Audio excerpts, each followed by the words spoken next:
जिसके पास गाड़ी है वो इस सोच से परेशान है कि कहीं E20 की वजह से उसकी गाड़ी खराब ना हो जाए, और जो लोग इतने समय से पैसे जुटा रहे हैं एक नई गाड़ी लेने के लिए वो कंफ्यूज हैं कि कौन सी गाड़ी लें। अगर इलेक्ट्रिक लेंगे तो चार्जिंग कहाँ करेंगे, और कहीं एथेनॉल की वजह से लंबे समय तक उनकी गाड़ी चलेगी भी या नहीं। इन्हीं सभी सवालों का जवाब देने के लिए हमारे पास ऑटो एक्सपर्ट हैं मिस्टर अमित द्विवेदी सर।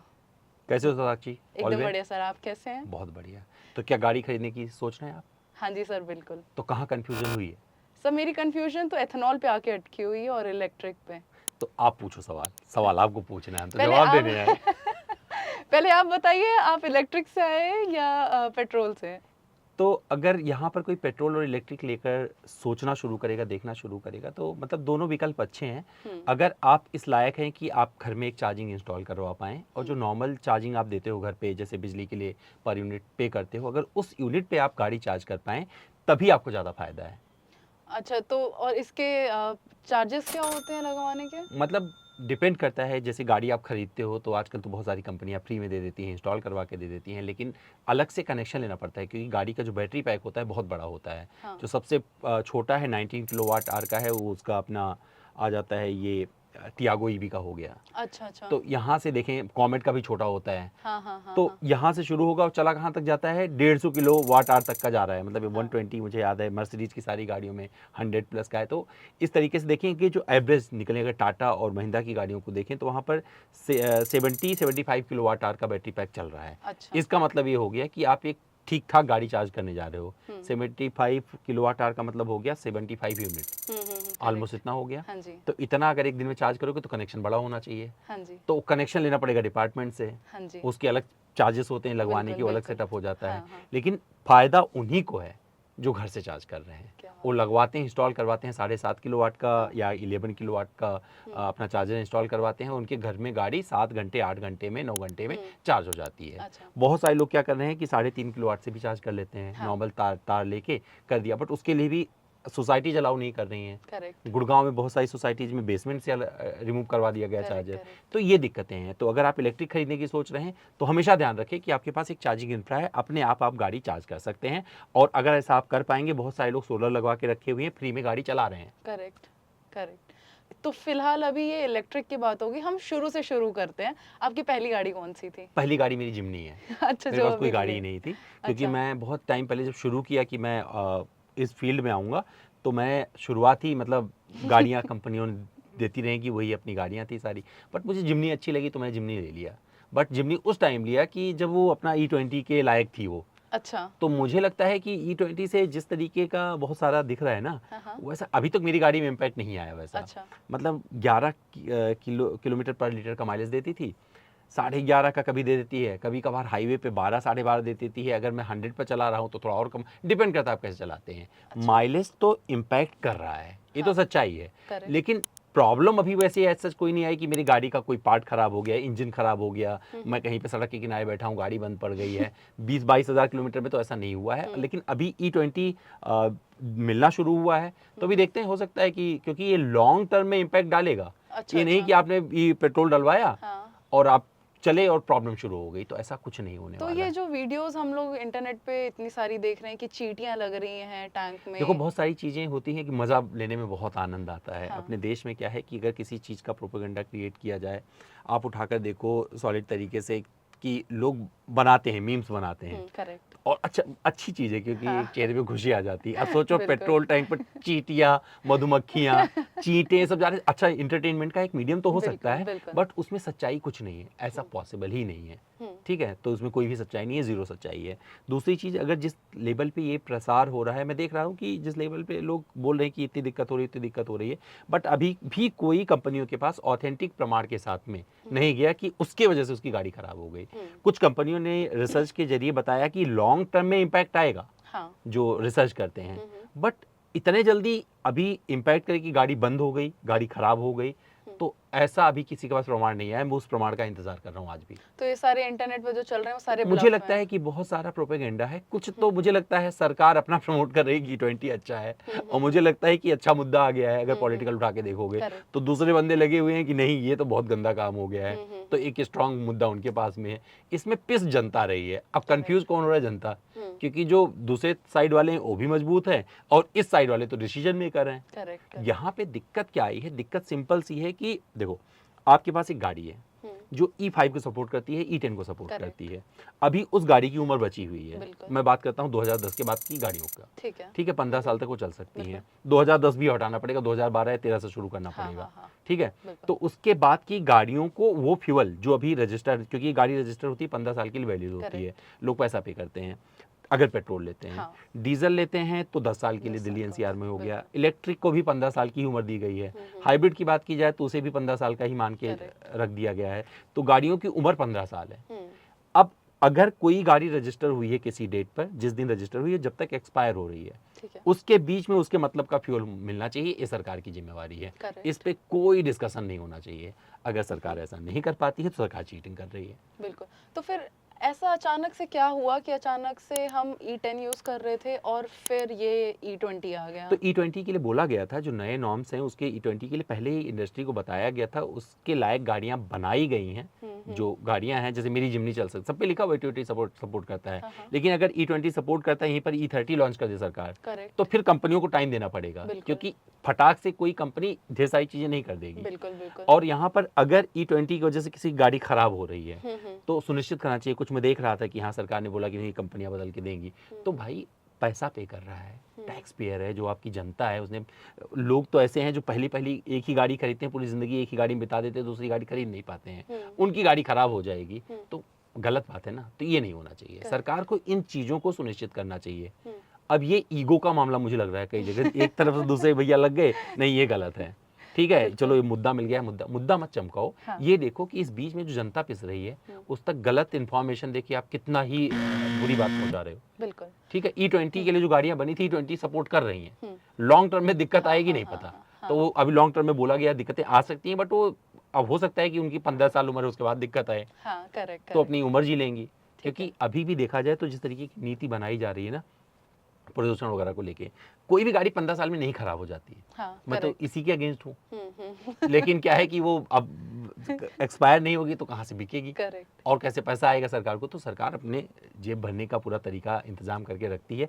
और जो E20 की बात शुरू की गई, एथनॉल की बात की गई, ये बहुत पुरानी बात है। गवर्नमेंट के, मतलब जो कांग्रेस की सरकार थी वहाँ से भी ये शुरू हुआ था, मतलब पुराने 2000-2001 से शुरू हो रहा है।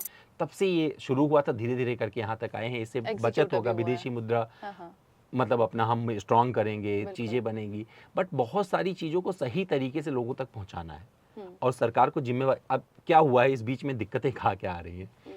अब कोई ग्राहक गया वहाँ पे, भाई तुम्हारी गाड़ी में पानी चला गया था, दिक्कत हो गई। अब जब इतनी चीजें प्रोपेगेंडा क्रिएट कर जाएगी तो जो और लोग बैठे हैं ना सर्विस में, अच्छा इसकी वजह से दिक्कत हो गई है, और लिख के कुछ नहीं देगा आपको, तो लोगों को और भ्रम में डाला जा रहा है, और लोग परेशान घूम रहे हैं। तो जो दिक्कत है वहां तक किसी को समाधान ना मिलने के बजाय, देने के बजाय, लोगों को घुमाया जा रहा है। तो मुझे लगता है ये ज्यादा हो गया है, मतलब मैंने इतना उम्मीद नहीं किया था। अच्छा, तो जैसे हम जैसे लोग हैं जो पैसे इकट्ठा कर रहे हैं और गाड़ी लेने का प्लान कर रहे हैं, तो हमारे पास अब, पहले तो पेट्रोल या डीजल में से हम डिसाइड किया करते थे, अब हमारे पास पेट्रोल, डीजल, सीएनजी, हाइब्रिड, फिर ये पांच विकल्प मिल गए ईंधन के। 5 है। तो हम वो लकी जनरेशन है जो सब जी रहे हैं। अच्छा। बहुत सारे लोगों को लगता है कुछ गायब हो जाएगा, मुझे लगता है कुछ गायब नहीं होगा।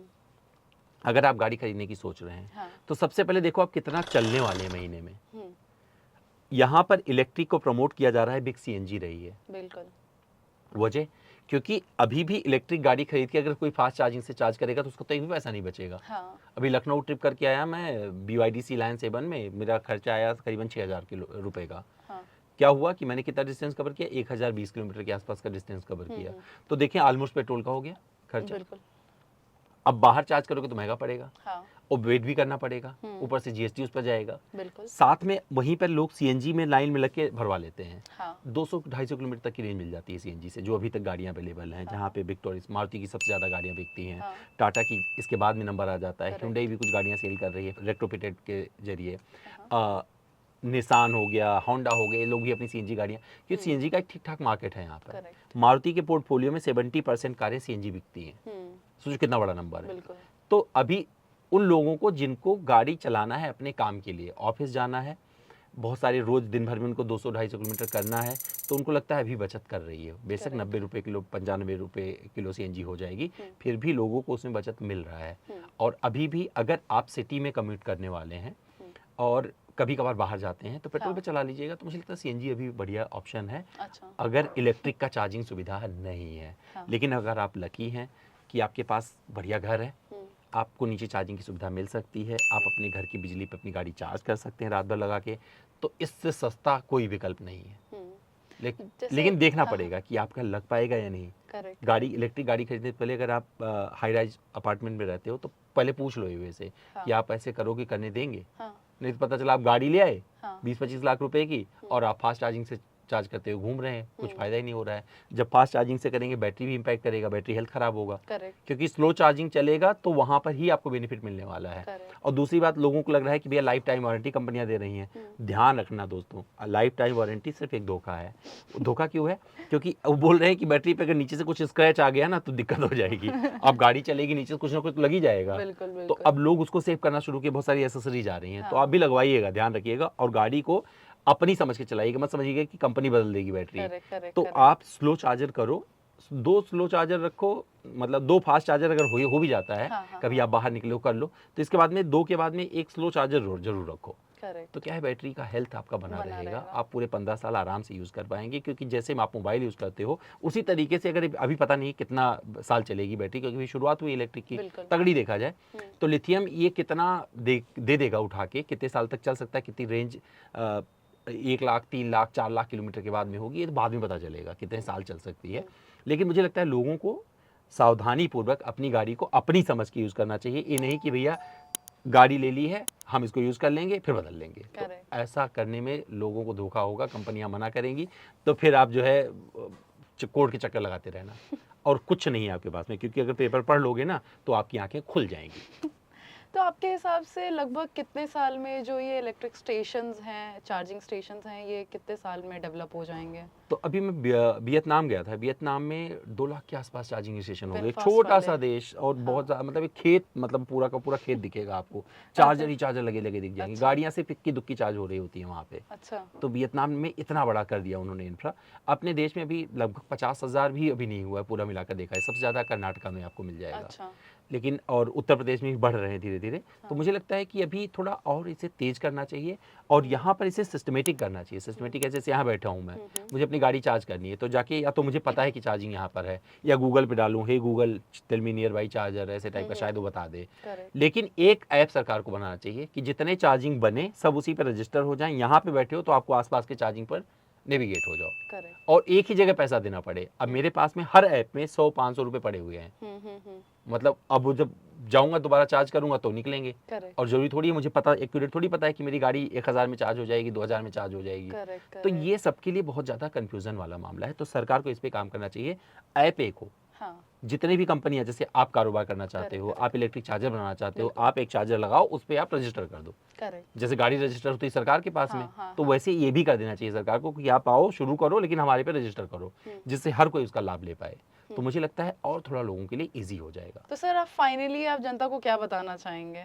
देखो, जनता होशियार है, जनता सब समझती है। जनता के पास में रील्स हैं, इंस्टाग्राम है, फेसबुक है, सब कुछ चल रहा है। और मुझे लगता है जितना मज़ा आज के टाइम में जीने में आ रहा है कभी नहीं आएगा।